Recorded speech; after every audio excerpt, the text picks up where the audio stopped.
करोड़ लोग हैं इस देश में जिनको टीए मिलता है, जिनको डीए मिलता है, जिनको एचआरए मिलता है, और उनका टीए डीए एचआरए समय के हिसाब से बढ़ता रहता है। अगर हमारे देश में इन्फ्लेशन बढ़ गया, मुद्रास्फीति जिसको आप कहते हैं, तो उनका टीए बढ़ जाएगा। अगर इन्फ्लेशन बढ़ गया तो डीए बढ़ जाएगा। अगर इन्फ्लेशन बढ़ गया तो एचआरए बढ़ जाएगा। उनके दूसरे अलाउंसेस उनको मिल जाएंगे। मतलब कहने का सीधा सा ये है कि 115 करोड़ के हिंदुस्तान में 2 करोड़ लोगों की जिंदगी बड़े मजे की, ऐश की, आराम की और आनंद की है। 2 करोड़ लोग, बाकी सब भिखमंगों की हालत में।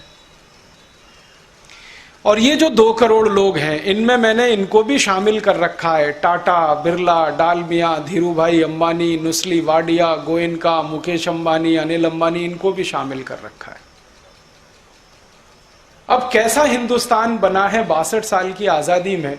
एक दिन मैं रिलायंस कंपनी के बैलेंस शीट पढ़ रहा था, उनके कुछ डेटा निकाल रहा था, आंकड़े निकाल रहा था, तो पता चला कि मुकेश अंबानी और अनिल अंबानी दोनों की 1 मिनट की आमदनी 20,000 रुपए। 1 मिनट की आमदनी, मिला के नहीं, अलग अलग। मुकेश अंबानी की 1 मिनट की आमदनी 20,000 है, 1 मिनट की, तो पूरे दिन की आमदनी 12 से 13 लाख के आसपास निकलती।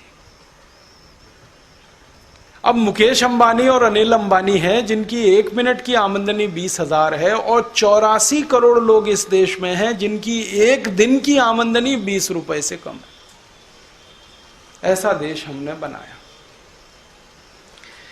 अगर इसको किसी मुहावरे में कहना पड़े तो कुछ ऐसा ही देश है ये कि संपत्ति और समृद्धि के कुछ थोड़े बहुत टापू बन गए हैं, बाकी गरीबी का महासागर और दलदल इस देश में लहरा रहा है। आप में से भी जो लोग यहां बैठे हैं, काफी 80 से 90% आप में से वही लोग हैं वो जो 2 करोड़ वाली श्रेणी में आते हैं। हाँ, आप लोग 84 करोड़ वालों में से नहीं हैं। उनको तो सुबह को खाकर शाम की जी, और शाम को खाकर अगले सुबह की, इसी चिंता में जिंदगी बीतती है। तो हमने किया क्या है इस देश में आजादी के बाद, ये बड़ा प्रश्न खड़ा हुआ है। और हमारे देश की संसद अब इस मुद्दे पर बहस करने को तैयार नहीं है। प्रोफेसर अर्जुन सेन गुप्ता को मैं 2 बार मिला ये रिपोर्ट आने के बाद, और मैंने उनसे कहा कि आपकी रिपोर्ट आ गई? हाँ आ गई। आपने संसद को दे दिया? हाँ दे दिया। प्राइम मिनिस्टर को दे दिया? हाँ दे दिया। आगे क्या? तो उन्होंने कहा आगे क्या, वो कूड़े की टोकरी में चली गई। आगे क्या? जैसे सब रिपोर्ट आती है और चली जाती है। तो मैंने कहा अगर कूड़े की टोकरी में ही डालना था तो आपने 5 साल इतनी मेहनत क्यों की? तो उन्होंने कहा मैंने मेहनत सिर्फ इसलिए की कि देश के लोगों की आंखें खोल सकूं कि हुआ क्या 62 साल में। हम तो 62 साल में ये मान के बैठे हैं कि देश ने बड़ी तरक्की कर ली है, बड़ा विकास कर लिया है इस देश ने। और हमारे तरक्की और विकास को हम नापते कहां से हैं? बड़े बड़े फ्लाईओवर बन गए हैं, 6 लेन की सड़क बन गई है, प्रधानमंत्री सड़क योजना, चतुर्भुज, वो जो है गोल्डन क्वाड्रिलेटरल और फिर गोल्डन ट्रायंगल, ये सब बन गए हैं। बड़े बड़े 5 स्टार होटल बन गए हैं, बड़े बड़े मॉल्स बन गए हैं, शॉपिंग कॉम्प्लेक्स हो गए हैं, कहीं कहीं शहरों में मेट्रो ट्रेन चलने लगी है, कहीं मोनो रेल चलने लगी है, हवाई जहाज आसानी से उड़ने लगे हैं, हवाई जहाज में यात्रा करने वाले लोग बढ़ने लगे हैं, रेल में एसी क्लास में सफर करने वालों की संख्या बढ़ गई है। तो हम तो ये सब देख के कहते हैं देश ने बड़ा विकास कर लिया है। लेकिन अगर जनसंख्या की बढ़ोतरी के हिसाब से इसको निकाल कर देखना शुरू करें तो ये बिल्कुल शून्य के नजदीक नजर आता है, नेग्लिजिबल नजर आता है जनसंख्या वृद्धि के हिसाब से देखें तो। दूसरा हिस्सा ही है जो बहुत बड़ा नजर आता है, गरीबी, भूखमरी, बेकारी का।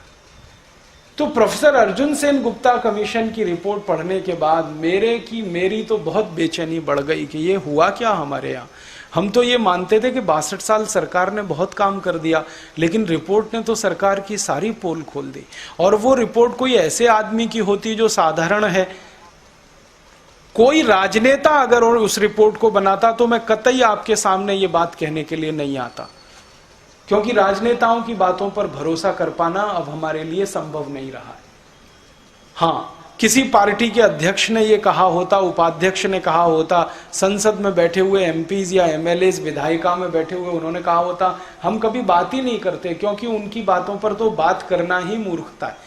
लेकिन एक बड़े विद्वान व्यक्ति के द्वारा तैयार की गई रिपोर्ट, जिसने सारी दुनिया में अपना लोहा मनवाया है और वो ईमानदार और निस्वार्थ भाव से इस बात में लगा हुआ है कि आज़ादी के 62 साल इस देश में हुआ क्या, ये जानना चाहिए, वो बताने के लिए ये रिपोर्ट उन्होंने तैयार की है। गरीबी मिटी नहीं, बहुत बढ़ गई। बेरोजगारी खत्म नहीं हुई, बहुत बढ़ गई। लोगों की भूखमरी भी कम नहीं हुई, बहुत बढ़ गई। आपको शायद मालूम है या नहीं, 20 करोड़ लोग इस देश में भूखे पेट सोते हैं रोज रात को। हमारी सरकार के आंकड़े हैं और उस रिपोर्ट में भी ये जानकारी है, 20 करोड़ लोग भूखे सोते हैं। आधे से ज्यादा बच्चे जो जन्म लेते हैं इस देश में, वो अपनी उम्र के तीसरे महीने में मर जाते हैं, क्योंकि उनकी माँ उनको दूध पिलाने की स्थिति में नहीं होती, क्योंकि माँ के शरीर में दूध नहीं बनता, क्योंकि माँ को संपूर्ण भोजन नहीं मिलता, खुराक नहीं मिलती। आधे से ज्यादा बच्चे तीसरे महीने उम्र तक पहुंचते मर जाते हैं। आजादी के 62 साल हो गए। हमारे देश की 50% आबादी अभी भी अनपढ़ है, निरक्षर है, जिसको पढ़ाई लिखाई के बारे में कुछ पता नहीं, क्योंकि स्कूल नहीं, कॉलेज नहीं। हमारे देश में अगर आंकड़ों में आप देखेंगे तो स्कूलों की संख्या लगभग 13 लाख है, लेकिन जब मैंने ज्यादा बारीकी से देखना शुरू किया तो इन 13 लाख स्कूलों में 90% स्कूल ऐसे हैं जहां विद्यार्थियों के लिए टॉयलेट और बाथरूम की व्यवस्था नहीं है, मूत्रालय नहीं है, संडास घर नहीं। जिन स्कूलों में मूत्रालय ना हो, संडास घर ना हो, वहां बिल्डिंग कैसी होगी आप अंदाजा लगा सकते। हमारे देश में जितने विद्यार्थी कक्षा 1 में पढ़ने के लिए भर्ती होते हैं,